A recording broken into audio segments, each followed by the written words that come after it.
어떤 분이 그런 말을 했습니다. 꽃은 보는 사람을 위해 피고 연극 배우는 관객을 위해 연기를 합니다. 사람이 말을 하는데 그것은 듣는 사람이 있기 때문입니다. 그런 얘기를 했어요. 아무리 명강연을 하는 사람이라도 듣는 사람이 없다면 그 강연은 할 필요가 없겠고 또 할 수도 없게 되겠지요. 그만큼 누군가가 듣고 있다는 게 중요한 것이죠. 우리는 2주 전부터 기적에 대해서 이야기를 하고 있습니다. 기적이 일어나려면 어떻게 해야 하느냐? 첫 번째로는 절대적 믿음이 있어야 한다. 그 얘기를 했어요. 그래서 절대적 믿음이 어떻게 생기는가를 한 주간 말씀으로 나누었습니다. 두 번째는 절대적 순종이 있어야 한다는 얘기를 했습니다. 그래서 창조적 기적이 일어나는 공식이 분명했음을 말하고 있습니다. 절대적 믿음 플러스 절대적 순종은 창조적 기적을 일으킨다고 했습니다. 말씀을 묵상하는 가운데 이 공식이 분명함에도 불구하고 우리 삶에 창조적 기적이 더디 일어나는 것을 깨닫게 되었습니다. 그래서 그게 뭔지를 찾게 되었고 그것을 제 마음에 확신을 줬는데 창조적 기적의 마침표를 찍어야 되겠다. 그래서 그것이 뭐냐? 말이라는 겁니다. 우리 삶의 창조적 기적의 마침표를 찍지 못하게 하는 것이 있는데 바로 파괴적인 말이었습니다. 그래서 주일날 이것에 대하여 말씀을 드린 적이 있습니다. 여러분, 사람이 말 때문에 살아나기도 하고 말 때문에 좌절하기도 합니다. 어떤 사람은 말을 했는데 그것이 공수표가 되어서 신뢰감을 잃고 무너지는 경우가 있었습니다. 하지만 어떤 사람은 말 때문에 다시 살아나는 경우를 봤습니다.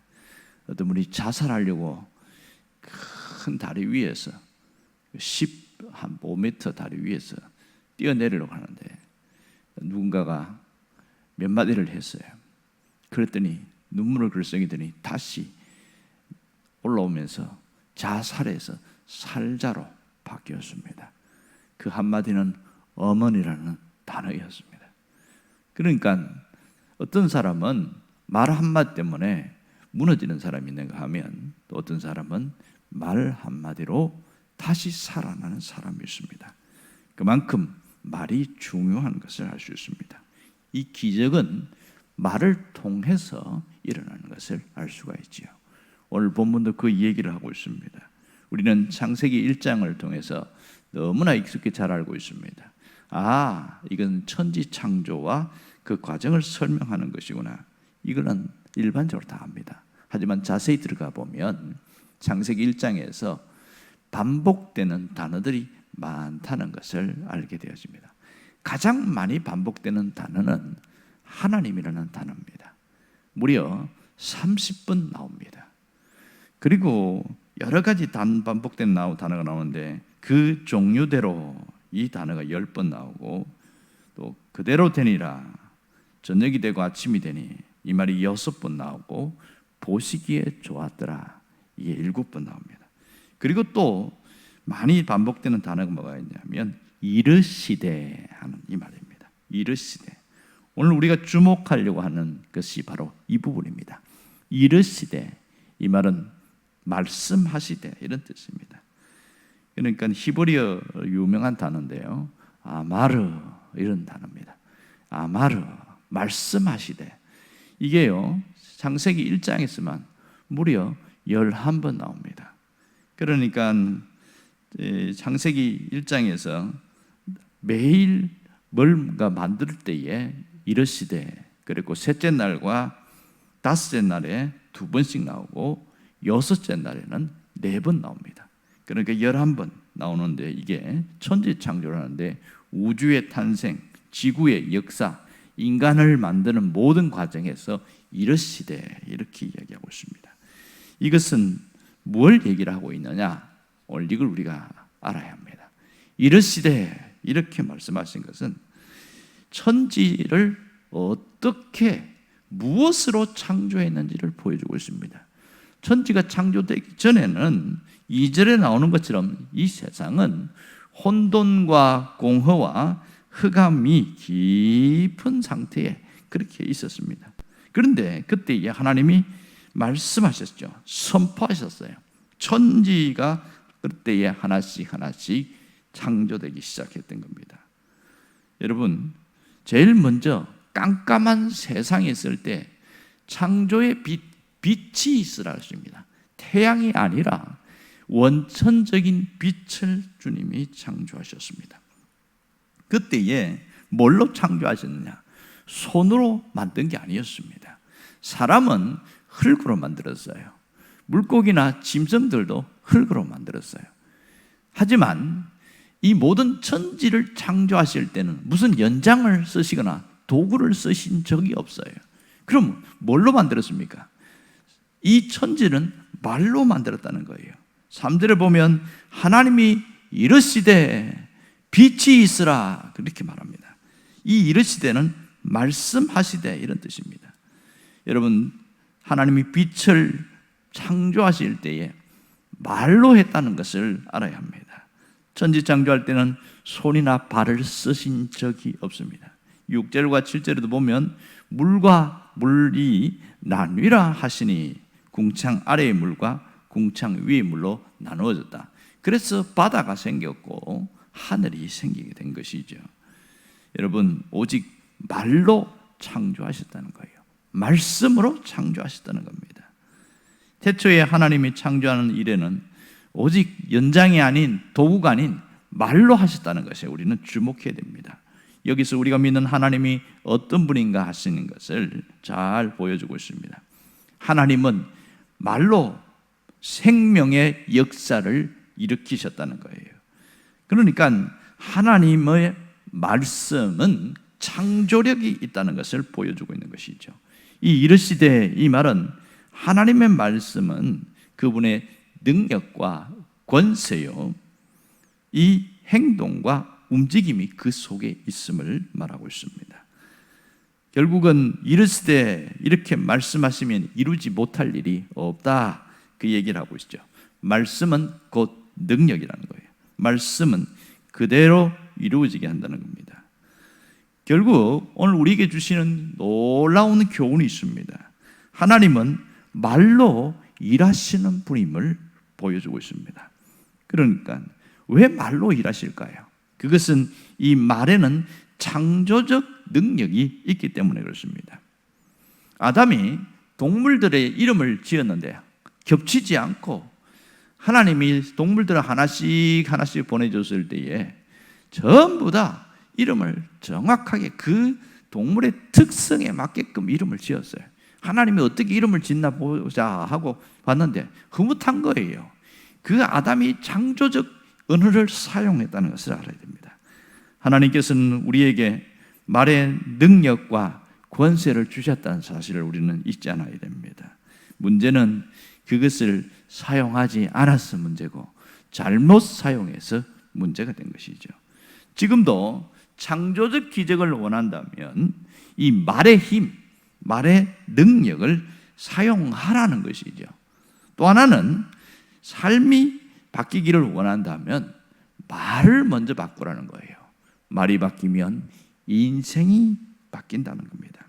그러니까 우리의 인생을 자꾸만 뭔가 다른 것으로 바꾸려고 몸부림치지 말고 먼저 말로 먼저 바꾸라는 겁니다. 왜요? 이 말에는 생명력이 있기 때문에 그렇습니다. 생산적인 언어는 창조적 기적을 이루는 마침표가 되기 때문에 그렇습니다. 지금도 우리는 창조적 기적을 기대하고 기도하고 또 기다리기도 합니다. 하지만 현실은 창조적 기적은 고사하고 내 삶에 뭔가 좋은 일이 안 일어나는 경우가 너무 많아서 오히려 불행이 많아서 답답하다, 그렇게 얘기하는 사람이 있습니다. 삶의 현실은 혼돈과 공허와 흑암이 깊음이 빠져서 그렇게 시리와 좌절과 낙담 속에 있는 사람들이 의외로 많습니다. 이 혼돈이라는 것은 이 단어가 질서가 없다, 너무 삶이 엉클어진 거죠. 풀린 실타래처럼 이게 어디서 매듭을 풀어나가야 될지 모를 정도입니다. 공허하다는 것은 속이 텅 비어있다는 뜻입니다. 뭘 가졌는데도 속이 빈 것처럼 공허한 사람이 있습니다. 아, 내가 왜 이렇게 공허하지? 내가 왜 이렇게 허무할까? 어떤 사람은 남부러울 곳이 없는데 자꾸만 허무하다고 그러면서 밖으로 나가는 사람이 있습니다. 어떤 분은 먹고 사는데 인생에 흑암이 꽉 끼어 있는 겁니다. 앞이 캄캄한 거예요. 살긴 사는데 내가 지금 어디로 가야 되지? 눈앞이 캄캄한 경우가 많습니다. 그래서 내 마음에는 무거운 짐이 늘 가득해요. 걱정과 불안과 두려움이, 미래에 대한 어떤 염려가, 이거 앞으로 이렇다가 망하면 어떻게 하나, 항상 거기에 깨어 있습니다. 젊은 사람들 중에 너무 사는 게 힘들다 해서 그들이 만든 단어 중에 하나가 이생망이라는 단어입니다. 이생망. 이 말은 이번 생은 망했다, 이 말의 줄임말입니다. 지금은 젊은 사람들이 너무 절망적이고 내가 여기서 다시 뭔가를 할 수 있는 힘을 잃어버려서 희망 자체를 잃어버렸을 때 이생망. 그래서 결혼도 취업도 잘 안 되고 그래서 자기 삶을 아예 포기한 그 사람들, 이생망 이렇게 이야기합니다. 처음 초기 단계에서는 삼포 세대였습니다. 이생망이 저절로 생긴 게 아니에요. 삼포라는 것은 연애와 결혼과 출산을 포기했다는 겁니다. 그러다가 오포 세대로 다시 이어졌습니다. 이제는 집과 경력까지 포기를 한 세대가 되었습니다. 이생망은 5포에서 7포로 이어졌습니다. 이제는 연애, 결혼, 출산, 집, 경력뿐만 아니라 인간관계, 희망까지 7가지 다 포기한 세대가 늘어났습니다. 그러더니 9포 세대가 나왔습니다. 거기에다가 건강과 외모까지도 포기한 세대가 나왔습니다. 여기에서 모든 것을 포기한 사람들, 그 사람들을 향하여 N포 세대 이렇게 말하고 있습니다. 이런 사람들이 자꾸만 늘어나고 있습니다. 그래서 우리나라는 살기가 너무 힘들다, 지옥 같다, 그래서 헬조선 이런 단어도 나오고 있습니다. 그만큼 살기가 힘든 것이죠. 이 절망적인 사회 속에서 비극적인 삶을 살고 있는 이 M포 세대가 생겨난 원인을 어떤 분이 다시 한번 정리를 했는데 이렇게 말을 했습니다. 첫째는 치열한 경쟁 속에서 자아 상실 때문이다, 이렇게 말합니다. 두 번째는 불확실한 미래에 대한 불안 때문에 그렇다. 세 번째는 실패에 대한 두려움과 자기 불신 때문에 이 원인이 생겼다, 이렇게 이야기해요. 네 번째는 이생망 사고의 악순환이 반복됐다고 있다는 거예요. 무조건 포기만 하는 것이 아니고 그들도 뭔가 해보려고 몸부림을 치고 해보는데 안 된다는 거예요. 내가 그럴 줄 알았어. 내가 안 된다고 생각했잖아. 그래서 또 포기하고 몇 번 좌절하고 나니까 더 이상 하고 싶은 의욕조차 꺾여버리는 겁니다.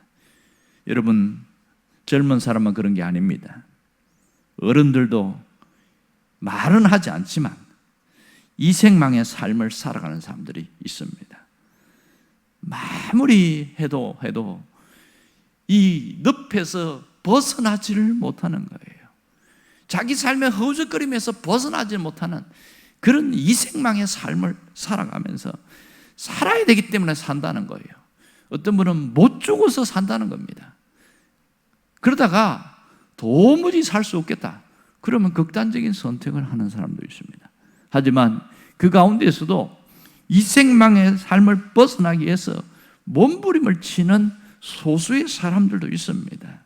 여러분, 혹시 우리 가운데 이생망의 의식이 있다면 이거 완전히 벗어버려야 됩니다. 우리 마음에 드리운 공허가 사라져야 합니다. 우리 삶에 찾아온 흑암이 없어져야 합니다. 우리 인생을 흔들어 놓는 혼돈이 없어져야 합니다. 어떻게 하면 될까요? 내 삶에 창조적 기적이 일어나면 됩니다. 내 삶의 창조적 기적은 일어날 수가 있습니다. 어떤 사람에게 일어나나요? 하나님의 절대적 믿음, 하나님에 대한 절대적 믿음을 가진 사람입니다. 창조적 기적은 절대적 순종을 하는 사람에게 나타납니다. 여러분, 절대적 믿음은 하나님의 약속을 믿는 믿음입니다. 하나님이 약속하신 것을 붙들고 살아가는 사람이 절대적 믿음을 가진 사람이에요. 하나님이 하신다, 하나님이 하고 계신다, 일하고 계신다, 그것을 믿는 믿음이 절대적 믿음입니다. 그리고 그 믿음을 붙들고 순종을 하면 즉시 순종하는 것, 이게 절대적 순종입니다. 이해가 안 돼도 순종하고 유익이 없어도 순종하기로 결단하는 거죠. 이런 사람에게는 창조적 기적이 반드시 일어납니다. 그런데요, 기적이 일어나긴 일어나는데 창조적 기적의 마침표를 찍을 필요가 있다는 거예요. 이 창조적 기적의 마침표를 찍지 못하게 하는 것이 있는데 그게 말입니다. 어떤 말이에요? 파괴적인 말입니다. 분명히 창조적 말을 쓰면 이것이 일어날 수밖에 없는 거예요. 왜냐하면 하나님도 이 세상을 만들 때 말로 만들었거든요. 그것이 창조적 언어를 사용했단 말입니다. 하지만 인간이 타락하면서 말도 타락하기 시작했습니다. 파괴적인 언어를 사용하기 시작했습니다. 그래서 더 이상 창조적 기적이 일어나지 않았습니다. 그래서 이것이 당연한 거라고 생각합니다. 불신자들은 그렇게 사는 것이 당연하다고 생각하고 살지 모르지만 적어도 하나님을 믿는 사람, 하나님에 대한 신앙을 가진 사람은 그렇게 살면 안 되죠. 창조적 기적이 일어나지 않는 이유는 우리 삶에 드리워진 파괴적인 말 때문입니다. 어떤 분이 그런 얘기를 하더라고요. 교회 안에 원불교인이 많습니다. 이 부흥사가 하는 말이에요. 원불교인 때문에 교회가 부흥이 안 되고 교회에는 기적이 일어나지 않습니다. 사람들이 깜짝 놀라는 거예요. 여기 원불교 다닌다고 온 사람 아무도 없는데 왜 원불교인이 많다고 그러지? 그러면서 이 부흥사가 뭐라고 그러냐면, 여러분, 원불교가 뭔지 아세요? 원불교인은 원망과 불평과 교만하는 사람이 원불교인입니다. 이렇게 이야기하는 거예요. 그러면서 빵 터졌어요. 그러고 보니까 맞는 얘기거든요. 여러분, 지금도 창조적 기적이 일어나지 않는 것은 그분의 표현에 빌리자면 원불교인 때문에 그렇습니다. 원망의 말, 불평의 말, 교만한 말을 쓰기 때문에 창조적 기적이 일어나지 않습니다. 하지만 우리가 말을 바꾸면 창조적 기적이 일어납니다. 왜냐하면 말은 창조적인 힘이 있기 때문에 그렇습니다. 하나님이 세상을 만들 때에 말로 만드셨다는 것을 우리는 기억해야 됩니다. 빛이 있으라 하실 때 빛이 있었고 말로서 그렇게 하셨습니다. 그러니까 어떤 분이 이렇게 말하는 거예요. 목사님, 그거는 하나님이니까 그런 거잖아요. 그렇게 얘기하는 거예요. 그래서 그 분이 뭐라고 그러냐면, 그래서 예수님을 보내주셨잖아요. 예수님은 하나님이신데 인간의 몸을 입고 왔잖아요. 그런데 예수님이 이 말을 했을 때 자연이 듣나 안 듣나 보여줬잖아요. 그렇게 얘기하는 거예요. 뭘로 보여줬는데요? 예수님이 풍랑에 막 거기서 무리를 걸어가는 거 보이는데 죽기도 하고, 그 배 위에서 있다가 갑자기 배가 막 뒤집히려고 할 때 일어서 가지고 바람과 바다를 향하여 잠잠하라, 고요하라 이랬더니 풍랑이 잠잠했잖아요. 그렇게 얘기를 했어요. 그랬더니 이분이 또 말하는 겁니다. 아니, 그건 예수님이니까 되는 거지 우리는 안 됩니다. 이렇게 얘기하는 거예요. 아, 이게 참 답답하네. 뭘 말해도 안 된다고 하니까. 그러니까 또 이야기하는 겁니다. 예수님이 나무를 향해서 말을 했을 때에 나무가 어떻게 된지 아세요? 열매 없는 무화과 나무에게 말을 했더니 갑자기 줄기가 마르고 잎이 우수수 떨어지고 나중에는 뿌리까지 새까맣게 다 말라갖고 없어진 그런 사건이 있습니다. 그거는 예수님이 그냥 한 얘기잖아요. 이런 얘기하는 거예요. 그래서 예수님이 뭐라고 그랬어요? 만일 너희에게 믿음이 있으면 이 산을 들어서 저 바다에 던져지라 하면 그대로 될 것이요. 그랬잖아요. 그런데 거기에 단절을 달았지 않습니까? 너희가 의심하지 아니하면. 예수님 분명히 하나님이 맞습니다. 하나님 말로 창조한 것도 맞아요. 그런데요, 우리에게 말을 통하여 살릴 수도 있고 죽을 수 있다는 걸 보여주었습니다. 말을, 창조적인 언어를 쓰면 이 산이 바다로 던지는 어마어마한 기적도 일어난다는 것을 얘기됩니다. 여러분, 우리가 인생을 뭘로 살아야 됩니까? 말을 통해서 살아야 됩니다. 말을 앞세울 수 있어야 됩니다. 어떤 사람은 말을 앞세운 사람을 이렇게 이야기하니까 상당히 부정적으로 이야기하는 거예요. 말을 앞세운다는 것은 그 사람이 뭔가 행동을 안 하고 말만 하는 사람이잖아요. 그렇게 얘기합니다. 그런데 성경은 말을 앞세우라 이렇게 얘기합니다. 말부터 하라는 거예요. 무슨 말을 하라는 겁니까? 창조적 언어를 먼저 사용하라는 거죠. 하나님이 말을 먼저 하셨습니다. 말을 앞세우셨고 그 다음에 일을 해나가셨습니다. 우리도 마찬가지입니다. 오늘 우리가 결단해야 될 것은 바로 이것입니다. 말의 가치, 말의 기적을 알고 이제는 창조적 기적을 선포할 수 있어야 합니다. 이제는 하나님처럼 말로 일을 해야 합니다. 말을 앞세우는 자가 되어야 됩니다. 창조적 언어를 앞세우는 자는 기적이 일어납니다. 아침에 눈을 뜨면 이제는 입버릇처럼 말할 수 있어야 됩니다. 오늘도 내 삶에 기적이 일어난다. 하나님이 내게 새 일을 행하신다. 하나님이 내 삶에 역사하신다. 광야에 길이 나고 사막에 강이 흐를 것이다. 이렇게 말을 하는 거죠. 내게 창조적 기적이 일어난다. 이 말을 하는, 말을 앞세우기만 시작하면 그때부터 내 삶에 놀라운 변화가 생깁니다. 공기가 달라져요. 그 말을 하는 그 사람이 마음이 흐뭇해지고 흡족하고 자신감이 생기고 그리고 두려움이 없어지고 놀라운 일이 일어납니다. 여러분, 입을 다물고 있는 것도 좋은 것은 아니에요. 말을 해야 합니다. 창조적 언어를 먼저 선포하시기를 바랍니다. 매일매일 창조적 언어를 선포할 때 역사하신다는 거예요. 그래서 늘 입버릇처럼 하나님이 하셨습니다. 하나님이 하고 계십니다. 하나님이 하실 겁니다. 이렇게 입버릇처럼 외칠 때에 그 사람에게는 반드시 창조적 기적이 일어납니다. 여러분이 그 주인공이 되시길 간절히 바랍니다. 기도하겠습니다.